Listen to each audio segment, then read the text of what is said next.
Last যখন কাফনের কাপড় খেয়ে ফেলে তখন এটা খারাপ আত্মার দিকে চলে যায়, যে রাক্ষসের টাইপের এরকম হয়ে যায়। ও আবার করছে কি, ব্যাকডালাটা এমন জোরে লাগাইছি বিকট হয়ে যায়। আমি কি হয়েছে?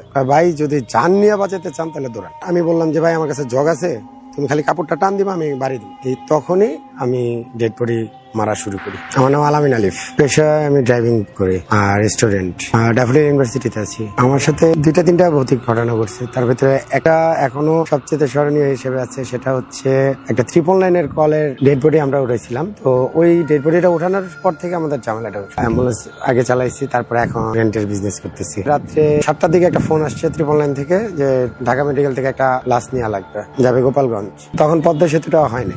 যাওয়ার সময় পুলিশ দিয়ে দিল কাগজ আর ঠিকানা দিয়ে দিল, লাশের সাথে কেউ নেই। আমি আমার এক ছোট ভাইয়া ছিল, নাম হৃদয়, দুইজন একসাথেই রওনা দিলাম। মাগরিবের পর রওনা দিছি। এটা পোস্তগুলো যাওয়ার পরে তখন রাস্তায় একটু ঝামেলা হয়েছে কি, হুট করে দেখলাম দুইজন, ও খেয়াল করতেছে বাট আমিও খেয়াল করতেছি। ও দেখতেছে একটা রাস্তা, আমি দেখতেছি দুইটা রাস্তা পোস্তগুলাতে। তো বলতে আলিফ ভাই কি হয়েছে? আমি এই রাস্তা তো দুইটা দেখতেছি, কি করবো?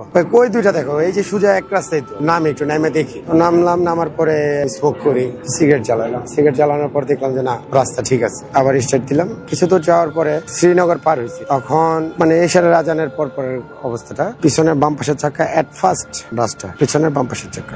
তো আমরা অ্যাম্বুলেন্স যেহেতু ইমার্জেন্সি দিয়ে রোডের পাশেই গাড়ি চাকাটা সারাইলাম। সারানোর পরে রওনা দিলাম। রওনা দিছি পরে আপনার ফেরি, তখন মাওঘাটে ফেরির জন্য অনেকক্ষণ ওয়েট করতেছিলাম, প্রায় 20-25 মিনিট। রাত্রে 9টা 9:30 এরকম টাইমটা তো আর বলতে পারতেছি না, এরকম টাইম।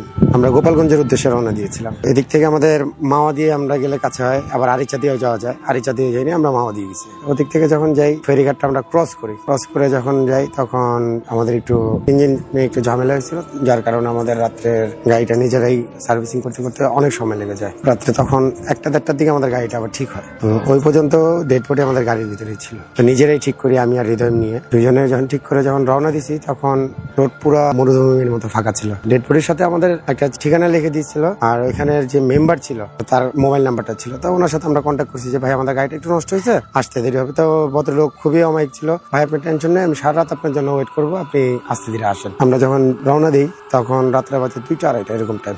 আমার পিছনে যে ডেড বডি আছে, আমাদের মাঝখানে কিন্তু একটা গ্লাস থাকে অ্যাম্বুলেন্সে, যে কোনো প্রাইভেট কার বা অ্যাম্বুলেন্স হাইস দেখবেন মাঝখানে একটা গ্লাস আছে, এটা পিছনের দেখার জন্য। আর আমরা আমাদের ডেড বডির যে গাড়িগুলো, আমরা পিছনে দেখার জন্য কোনো গ্লাসটা রাখে না, মাঝখানে গ্লাসটা কিন্তু থাকে না। এটা অনেক সময় অনেক ঝামেলা করে, ভয় দেখায়, ইয়ে করে। তবে এটা হচ্ছে ভয় পাইলেই ভয়। তো হুট করে যখন আমরা রাস্তার ভিতরে রওনা দিলাম, আমি আমার বাম পাশের লুকিং গ্লাসে দেখতেছি আমার ডেড বডি রাস্তায় পড়ে আছে। গাড়ির যে বহন করতেছি আমি, এই ডেড বডিটাই বাম পাশের লুকিং গ্লাসে দেখতেছি পিছনে পড়ে আছে। মানে চোখের ইয়েতে তো ভয় তো লাগতেছিল অবশ্যই, যেহেতু আমিও একটু অল্প বয়সে, আমার যে আছে ও একটু অল্প বয়সে, মানে আমরা মানে শখে এটা শুরু করছিলাম। তো ওরা বলতেছি হৃদয় পিছনে তাকাও, পিছনে তাকাও মুখে, আমাকে পিছনে তাকাও। লাস্ট কই, আমি গাড়ি ব্রেক দিয়ে দিছি। চারপাশে অন্ধকার, এই পাশে আপনার খালের মতো, এই পাশে একটু জঙ্গলের টাইপের, বাম পাশে নদীর মতো যে খালগুলো থাকে না, মাছ চাষ করে। আমি বলতেছি ডেড বডি তো পিছনে পড়ে গেছে, ব্যাগটা কি লাগাও নাই? ভাই সব লাগানো, আপনি কি করেন?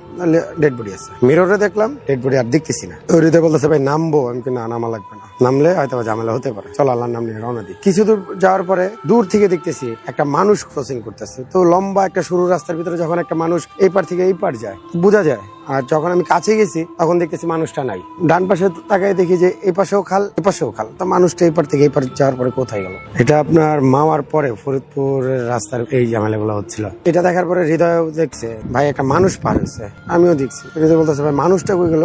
এই শুরু হলো আমাদের সবচেয়ে ভয়াবহ ঝামেলা। ও যখন বললো মানুষ কই গেল, মানে ফেস দেখা যায় না, তবে লুঙ্গি পরা ছিল, একটা সাদা শার্ট পরা ছিল, এরকম টাইপের, মানে আবার মতো দেখছি যে একটা মানুষ পার হচ্ছে লাইটের আলোতে, যতটুকু দেখা যায় দূর থেকে দেখা গেছে। তবে আমার দুনো পাশেই ফাঁকা জায়গা, সেখানে আপনার একটা মানুষ পার হলে কিন্তু দেখা যাবে, আমরা সেটাও দেখিনি।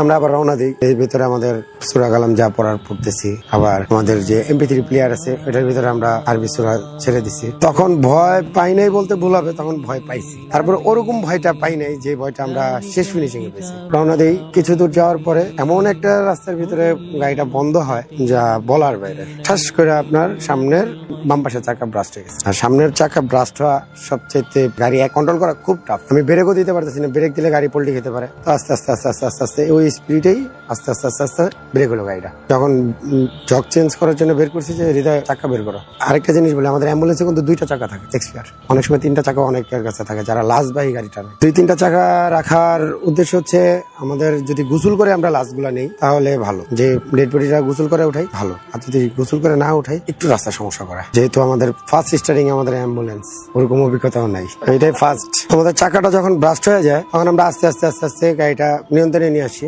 আনার পরে যখন আমি হৃদয়কে বলে, হৃদয় চাকা ব্রাস্ট হয়ে গেছে, ভাই লাশটা গোসল ছাড়া উঠাইছি, কিন্তু সমস্যা নেই, আল্লাহ ভরসা, দেখা যাক, চাকা বের করো। তো যখন ব্যাগডালা উঠাইছে চাকা বের করার জন্য এক্সপিয়ার, তখন ঠাস করে না ফালাই দিছে ব্যাগডালা। আমি বলি কি হয়েছে? ভাই মা চাচিদের মুখে শুনছি লাশ যখন কাফনের কাপড় খেয়ে ফেলে তখন এটা খারাপ আত্মার দিকে চলে যায়, যে রাক্ষসের টাইপের এরকম হয়ে যায়। ও আবার করছে কি ব্যাগডালাটা এমন জোরে লাগাইছি বিকট হয়ে যায়। আমি কি হয়েছে? আমাদের যেহেতু আমরা আগে একবার চাকা চেঞ্জ করছি, তো চাকা খোলার হুইল রেঞ্চটা আমি স্টারিং এর পাশেই রাখছি, তো ওইটা আমার হাতে। আমি কি হয়েছে? ভাই যদি জান নিয়ে বাঁচাতে চান তাহলে দৌড়ান। আমি কি হয়েছে আগে কও।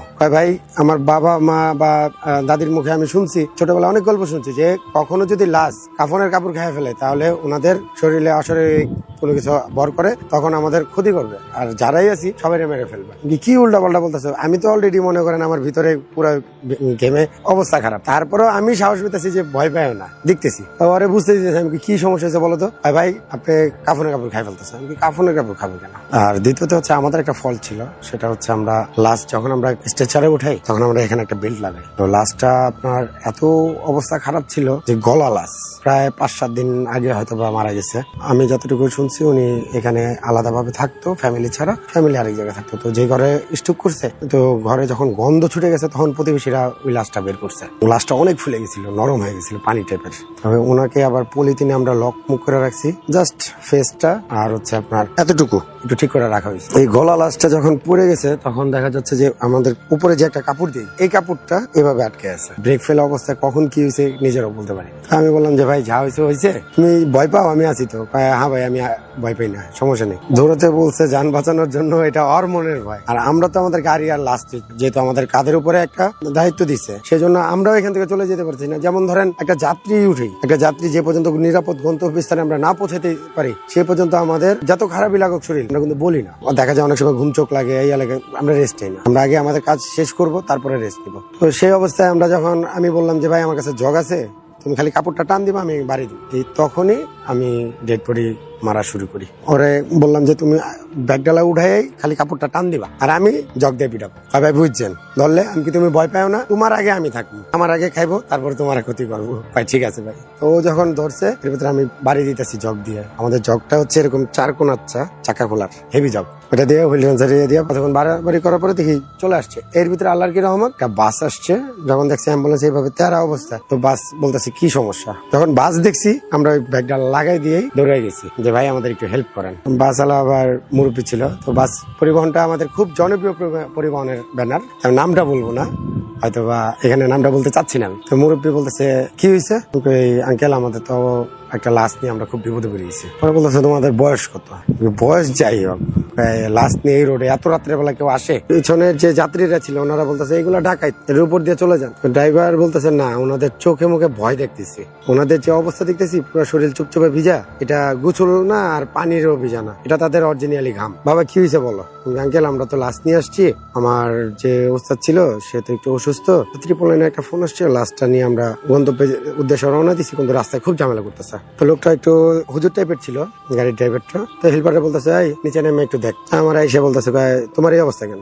এই লাশটা কাপড় খাই ফেলতেছিল। আরে বোকা, যে মানুষ মারা যায় সে মানুষ কি কাপড় খাই ফেলে? চলো দেখি। তো উনি যখন আমাদের আবার ব্যাগডালাটা উঠাইলো, তো সব যাত্রীরা ওখানে ছিল, তো একটু সাহস আসছে। তখন যখন ধরতে বলছে লাশটা, যখন ধরে ওনাদের সাথে উঠাইছি, বলতেছে এই লাশ তোমরা কই পেলেন? দেখেন 999 থেকে আমাদের এই কলটা আসছে, তো এই অবস্থা কি করবো? বলতেছে তুমি যাবে কোথায়? আমি গোপালগঞ্জ পর্যন্ত যাবো, তুমি আস্তে আস্তে আগাও, আমি তোমার পিছনে আছি। আমার চাক্কা ব্রাস্ট হয়েছে, চাক্কা ঠিক করা লাগবে, তুমি করো, আমি ওয়েট করতেছি। সে ওয়েট করলো, একটু অনেকটা হেল্প করছে। বাস ড্রাইভার, বাসের যাত্রীরাও আছে। যখন দেখছে, হ্যাঁ বাস দাঁড়ানো ছিল, যখন যাত্রীরা দেখছে যে না লাশ নিয়ে আমরা বিপদে পড়ছি, 3 জন হুজুর ছিল এখানে, সম্ভবত জানি না তারা কি, মানে হুজুর টাইপেরই ছিল। তারা বলতেছে বাবা তুমি ভয় পাও না, আমি গাড়িতে উঠতেছি, চলো। তো তিনজন খুব সুন্দর করে আমাদের গাড়িতে উঠলো, ওঠার পরে বলতেছে তুমি চালাও, আমরা দেখতেছি। লাস্টটাকে মারছিলাম যে ওই যে কাপড়টা খেয়ে ফেলতেছে, হৃদয় বলছে, আর আমি ওইটা খেয়াল করিনি, আমার তখন সেন্সে ছিল না যে মরা মানুষ তো কাপড় খাবে না। তো আমি ওরা বলছি তুমি টান দাও, আমি বাড়ি দিতেছি, জানি ছেড়ে দেয়। সেই হিসাবে আমরা মারামারিটা হয়েছিল। দেখা যাচ্ছে যে আমরা অনেক সময় যেমন কিছুদিন আগেও যখন একটা ঝামেলা হয়েছিল, তারপর থেকে আর গাড়ি চালাই না। ওই ভদ্রলোক তিনজন ওঠার পরে আমি নিরাপদে গন্তব্যস্থানে যাওয়ার পরে ওই এলাকার চেয়ারম্যানের কাছে হ্যান্ড ওভার করে দিচ্ছি, দিয়ে গাড়িটা একটু ওয়াশ করে আমরা আবার সাথে সাথে ঢাকায় ব্যাক করে দিয়ে আমিও 20-22 দিন জ্বরে, হৃদয়ও 20-22 দিন। তারপরেও অ্যাম্বুলেন্সের উপরে আমাদের অতটা ইয়ে ছিল না যে অ্যাম্বুলেন্স চালাবো। তো লাস্ট যখন আরেকটা ঘটনা ঘটে, তারপর থেকে অ্যাম্বুলেন্সটা ছেড়ে দিই।